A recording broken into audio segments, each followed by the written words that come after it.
Question में आपको ये पैटर्न दिया होगा, हमेशा आपको क्वेश्चन डिस्क्रिप्शन दिया होता है, constraints, input format and output format, और फिर आपको सैम्पल इनपुट आउटपुट भी दिया होता है, एक या दो, जिससे आप अच्छे से प्रॉब्लम को एनालाइज कर। तो divine divisors is print all the factors of n starting from 1 to n inclusive separated by space. देखिए आपको n का कंस्ट्रेंट भी दिया हुआ है, आपको फैक्टर्स प्रिंट करने, n आपको गिवन होगा, 1 से लेके n तक के n तक आप एक लूप चलाएंगे, उसके फैक्टर्स निकल जाएंगे। वो हम कैसे करते हैं अभी देखते हैं। कंस्ट्रेंट में देखिए, कंस्ट्रेंट में आपको दिया हुआ दैट n जो है वो 1 से लेके 10⁻12 तक जाएगा, क्योंकि देखो कंस्ट्रेंट हमारे लिए बहुत ज़रूरी है। कंस्ट्रेंट के ऊपर भी डिपेंड करता है कि आपको जो वेरिएबल लेना है, ठीक है, वो कितने, कौन सा डेटा टाइप का लेना है, इंटीजर की रेंज में आ जाएगा या नहीं आएगा। सो सी 10⁻12 इज 10⁻1 2 3 4 5 6 7 8 9 10 11 12। तो ऑब्वियसली इसके लिए आपको एक लॉन्ग इंट लेना पड़ेगा। और अब ये एक इनपुट सैंपल दिया हुआ है, अगर 10 आपको इनपुट मिलता है तो 1 2 5 एंड 10 चार उसके फैक्टर्स आपको प्रिंट करने इस तरीके से। So let us jump to the approach. देखिए अप्रोच में क्या है, क्योंकि फैक्टर्स निकालने तो हम क्या करेंगे 1 2 3 and so on up to n, क्योंकि एक तो हमें देखो इंक्लूसिव निकालना है, तो आपका जो लूप है वो 1 से n तक आप हर नंबर को चेक करेंगे, क्योंकि अब फैक्टर्स तो हमें जनरली कैसे फैक्टर हम कैसे निकालते हैं, हर नंबर के लिए उसको n को चेक करो कि वो उस नंबर से डिविजिबल है या नहीं।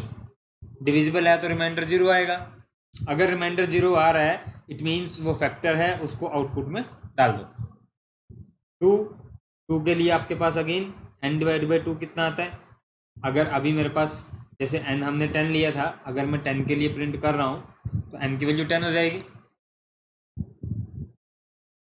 तो you will again check for every number, हम उसको चेक करते रहेंगे, और जो नंबर आपको डिविजिबल ऑपरेशन को, इस कंडीशन को सेटिस्फाई करेगा, उसको हम आउटपुट में डालेंगे, और इस तरीके से आपको ये आउटपुट मिल जाएगा,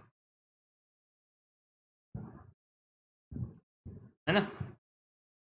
तो आपको जनरली जैसे अभी दिया हुआ था टेस्ट केस में, चार जो है फैक्टर्स आपको मिलेंगे और आपको वो प्रिंट करना है। तो हमने 1 से लेके n तक ये लूप लगाया, जैसे यहाँ दिया, देखो आपने n रीड किया, n एक लूप लगाया 1 से लेके n तक, और फैक्टर्स को चेक करके उनको प्रिंट किया। अब देखिए ये जो लूप है it is running for order of n time, क्योंकि 1 से लेके n तक आपने लूप लगाया, अगर ये ऑर्डर ऑफ n टाइम तक चल रहा है। और प्लीज रिमेंबर कि आपको n की जो कंस्ट्रेंट में दिया हुआ था n tends to 10⁻12, it is very huge number, can we do much better than this. वो देखने के लिए हमें थोड़ा सा अप्रोच को चेंज करना पड़ेगा कि जो फैक्टर्स हैं, अगर देखो कोई भी n नंबर आपको गिवन होता है, अगर मैं उसके फैक्टर्स को एक पर्टिकुलर रेंज में डिफाइन कर दूं 1 से लेके n/2 तक, और n/2 + 1 से लेके n तक, ना इन दो रेंज से मुझे क्या मिला। देखिए जैसे 10 था, 10 के अगर मैं फैक्टर्स यहाँ लिखूँ 1 2 5 एंड 10, या फिर से कोई और नंबर हम लेते हैं 50 के लिए लिखूँ 1 then 5 then 10 then 25 and then 50, या अगर मैं 36 के लिए लिखूँ तो आपके पास आएगा 1 2 3 4 6 then 9 12 18 एंड 36। आप इनको ऑब्जर्व करो, क्योंकि देखो जो दो कैटेगरी हमने ली है 1 से लेके n/2 का, और n/2 + 1 से लेके n तक।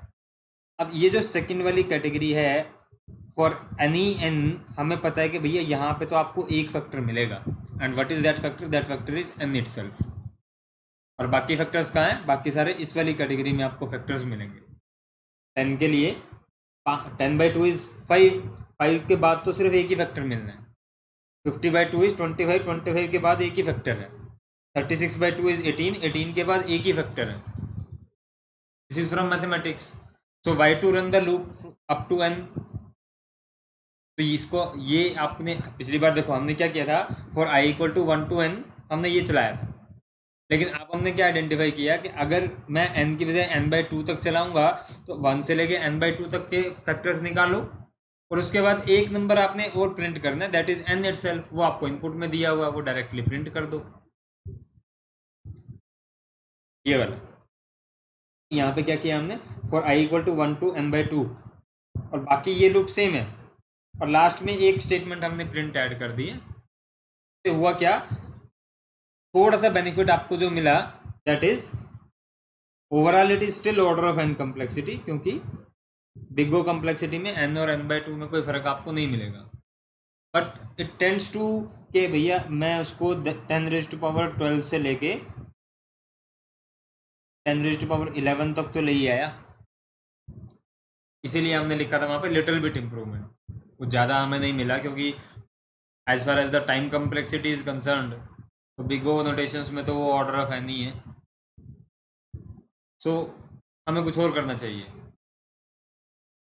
अब वो क्या निकलेगा उसके लिए हमें फिर से थोड़ा सा पैटर्न को एनालाइज करना पड़ेगा कि फैक्टर्स, इसीलिए जो मैथमेटिकल एबिलिटीज़ हैं प्रॉब्लम को सॉल्व करने के लिए वो सबसे ज़्यादा ज़रूरी है। तो देखो अगेन हम एक नंबर लेते हैं 36। अब 36 के फैक्टर्स अगर मैं एक बार फिर से लिखूं यहाँ पे 1 2 3 4 6, और हाँ आगे चलो पहले लिख लेते हैं 9 12 18 एंड 36।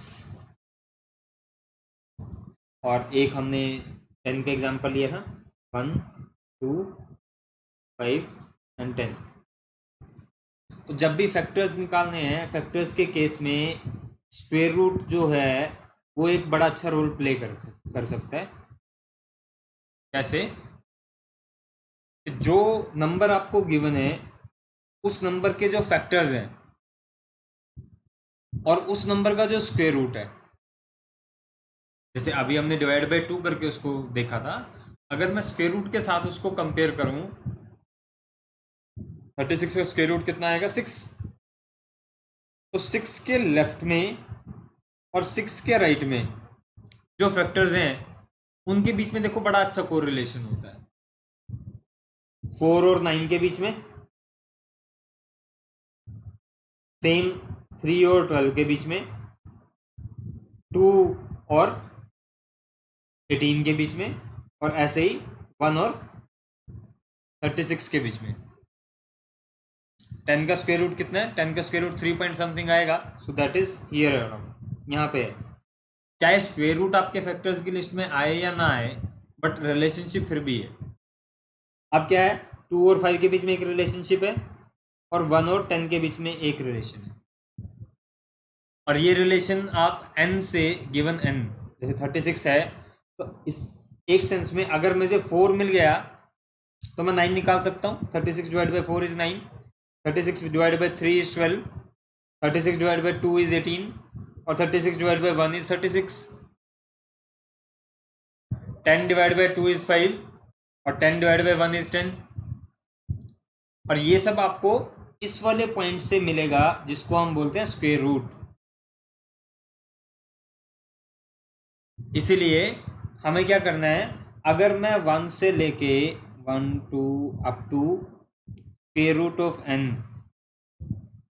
यहाँ तक फैक्टर्स निकाल लेता हूँ उसी पैटर्न से जैसे हमने अभी निकाले हैं, तो मेरे पास एक लिस्ट ऑफ फैक्टर्स आ जाएगा कि कौन कौन से डन हैं, कौन कौन से नहीं। ठीक है, और फैक्टर्स क्योंकि हमने इंटीजर फैक्टर्स लेने हैं, तो अगर स्क्वायर रूट फ्लोटिंग नंबर्स में आता है, ठीक है, तो कोई इशू नहीं है, हम उसको इग्नोर कर देंगे। जैसे 10 के केस में 3 पॉइंट समथिंग आएगा, हमने वो लेना नहीं है। अब देखो उससे क्या होगा, ये जो स्क्वायर रूट से पहले वाले फैक्टर्स आपके निकले 1 से लेके 4 तक, इनको आप एक एरे के अंदर स्टोर कर लेंगे। इन फैक्टर्स को एरे के अंदर स्टोर करने के बाद आगे के लिए स्क्वायर रूट से लेके उस नंबर तक आपको लूप लगाने की ज़रूरत नहीं है। आपको फैक्टर्स काउंट करने की ज़रूरत नहीं है, जो फैक्टर्स अभी तक निकले हैं उन्हीं से उनको ही एक एरे में डाल के या उनके कोरस्पॉन्डिंग जैसे ही वो फैक्टर निकलेगा दूसरे फैक्टर को आप एरे के अंदर डाल के उसको यूज कर सकते हैं। और देखो इससे मिलेगा क्या, इससे फायदा क्या हुआ, आपका लूप ध्यान कहाँ देना आपने कि हमारा टाइम कम्प्लेक्सिटी कहाँ जाएगा। देखो अब अगर मैं इसको टाइम कम्प्लेक्सिटी के सेंस में लिखूं तो आपका लूप जाएगा 1 से लेके स्क्वायर रूट ऑफ n तक। तो in terms of time complexity ये हो गया आपका order of square root of n, and obviously this is much better in comparison to order of n। इसीलिए हम ये वाला जो ऑप्शन है इसको एक बार सूडो कोड से देखते हैं दोबारा से। नंबर रीड किया, हमने क्या करना है, हमने जो लूप लगाया है वो 1 से लेके स्क्वायर रूट ऑफ n तक लगाया। अब आपने चेक वैसे ही करना है कि अगर आपको वो जो i है वो फैक्टर मिल जाता है तो हम चेक करेंगे कि क्या वो परफेक्ट फैक्टर है, एग्जैक्ट। अगर तो वो एग्जैक्ट फैक्टर है n divide by i is equal to i, क्योंकि जो फैक्टर है देखो पिछली लिस्ट में भी क्या था, 6 जो है वो एक ही बार प्रिंट होगा, 6 के लिए 36/6 दोबारा से प्रिंट नहीं करना है हमने। तो जो परफेक्ट स्क्वायर हैं जिनका फैक्टर आपको मिल जाएगा स्क्वायर रूट एग्जैक्ट इंटीजर, उसके लिए हमने एक स्पेशल केस डाला कि उस केस में हमें सिर्फ प्रिंट करना है, बाकी केस में मुझे क्या करना है, प्रिंट भी करना है और उस वाले नंबर को एरे के अंदर भी डाल लेना है। किस नंबर को, n डिवाइड बाई i को। तो देखिए यहाँ पे जैसे 36 आया, 36 के केस में आपका लूप चलेगा 1 2 3 4 5 और 6 तक, स्क्वायर रूट ऑफ n 6 आएगा। अब देखिए 1 के लिए क्या होगा, n mod i is equal to 0, 36 mod 1 is 0। तो आपका, और अब हम चेक करेंगे कि क्या ये स्क्वायर रूट है, अगर वो स्क्वायर रूट है तो उसको हम सिर्फ प्रिंट कर देंगे, लेकिन 1 के केस में हम क्या करेंगे, 1 को प्रिंट कर देंगे और 36 डिवाइड बाई 1 इसको मैं एक एरे के अंदर डाल लूंगा। 36 डिवाइड बाई 1 इज 36, ये मैंने एक एरे ले लिया सपोज, इसको मैं यहाँ पे एक एरे बना देता हूँ। फिर आई की वैल्यू आपकी 2 हो जाएगी और 2 के साथ भी फिर से वही होगा, क्योंकि 36 2 से डिविजिबल है तो 2 को हम प्रिंट कर देंगे और 36 divide by 2 n divide by I 18 को मैं यहाँ एरे के अंदर स्टोर कर लूँगा। 3 के केस में फिर से 3 will be printed and 12 will be inserted here, 4 will be printed, 9 will be inserted here. 5 के केस में 36 डिवाइड बाई 5 आपका यहीं से यही फॉल्स हो जाएगा, तो 5 आपका ना प्रिंट होगा ना उसके कोरस्पॉन्डिंग आपने नंबर एरे के अंदर स्टोर करना है। अब देखिए 6 के केस में क्या होगा, 6 के केस में again 6 will be printed plus 6 print होने के साथ साथ, क्योंकि अब 6 सिर्फ प्रिंट होगा, 6 के साथ में यहाँ पे एरे के अंदर वैल्यू नहीं इंसर्ट होगी, क्योंकि ये इस वाले केस में जाएगा। If n mod i is equal to i then print i only. अब ये 6 तक चला गया तो ये आपका आउटपुट हो गया यहाँ तक का, और ये आपका एरे बन गया यहाँ तक का। अब आपको सिर्फ एक काम करना है, इस एरे को रिवर्स ऑर्डर में प्रिंट करना है। और एरे को रिवर्स ऑर्डर में कैसे प्रिंट करते हैं उसके मतलब वो डिपेंड करता है आप कौन सी लैंग्वेज में इसको कोड कर रहे हैं। तो मैंने क्या किया, फॉर एक वेरिएबल लिया, for i is equal to size of array -1 से 2 0 और प्रिंट a ऑफ i। तो ये क्या करेगा, ये 9 12 18 और 36। सो दिस लूप, ये वाला जो लूप है ये आपका square root of n time चलेगा, order of square root of n time. और ये जो प्रिंटिंग वाला लूप है, अब देखो मैक्सिमम इस स्क्वायर रूट इस एरे के अंदर कितने एलिमेंट्स आएंगे, मैक्सिमम इस एरे के अंदर again order of square root of n, इससे ज्यादा तो नहीं आएंगे ना। अब देखो इसका बेनिफिट क्या है, जैसे मैंने आपको यहाँ दिखाया order of square root of n आपको टाइम कम्प्लेक्सिटी मिल जाएगा। अगर मैं एक बार फिर से यहाँ देखूँ n की कम्प्लेक्सिटी कंस्टेंट क्या था मेरे पास, n tends to 10 raise to power 12। अगर 10 रेज़ टू पावर 12 है तो 10 रेज़ टू पावर 12 से हम एक इम्प्रूवमेंट हमने किया था 10 रेज़ टू पावर 11 पे, और फिर दूसरा इम्प्रूवमेंट हमने किया 10 रेज़ टू पावर 6 पे। यहाँ पे तो मुझे थोड़ा सा चेंज मिला था, थोड़ा सा डिक्रीज मिला था, बट यहाँ पे देखिए एक बड़ा ड्रास्टिक डिक्रीज है मेरे टाइम कम्प्लेक्सिटी में, इज ऑब्वियसली मच बेटर। अब इसको कोड करने के लिए आप अलग अलग लैंग्वेजेस में उसको यूज़ कर सकते हैं। जैसे मैंने यहाँ पे सी प्लस प्लस में उसको डाला है कि आपने एक लॉन्ग इंटीजर लिया, एक वेक्टर हमने लिया, क्योंकि सी प्लस प्लस और जावा में आपको जो वो टेम्पलेट्स और कलेक्शंस आपको मिल जाते हैं, हमने उनको यूज़ किया।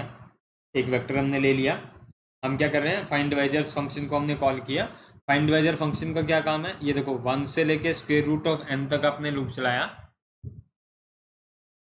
वैसे ही पहले उसको चेक किया और परफेक्ट स्क्वायर के लिए एक अलग केस लगा के उसको सिर्फ प्रिंट किया है, और दूसरे केस में प्रिंट करने के साथ साथ वेक्टर के अंदर उस वैल्यू को पुश भी कर दिया, और जो वेक्टर बनेगा वो हमने यहाँ से रिटर्न किया। तो उस वेक्टर पे आपने d डॉट साइज -1 से लेके एक उल्टा लूप लगा के फिर से एक और प्रिंट कर दिया। तो आधे वेक्टर्स तो आपके कुछ 3 प्रिंट स्टेटमेंट्स हैं, कुछ यहाँ से प्रिंट हो जाएंगे, फिर यहाँ से सिर्फ एक प्रिंट होगा, बाकी आपके यहाँ से प्रिंट होंगे, और फिर बचे हुए आपके यहाँ से प्रिंट होंगे।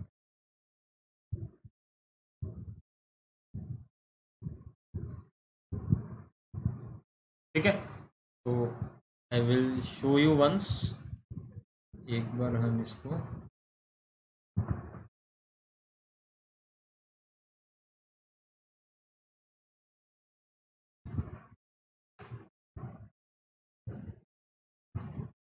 कोड करते हैं। अगर मैं यहाँ से सी प्लस प्लस ले लूँ, यही कोड हमने अभी चलाया।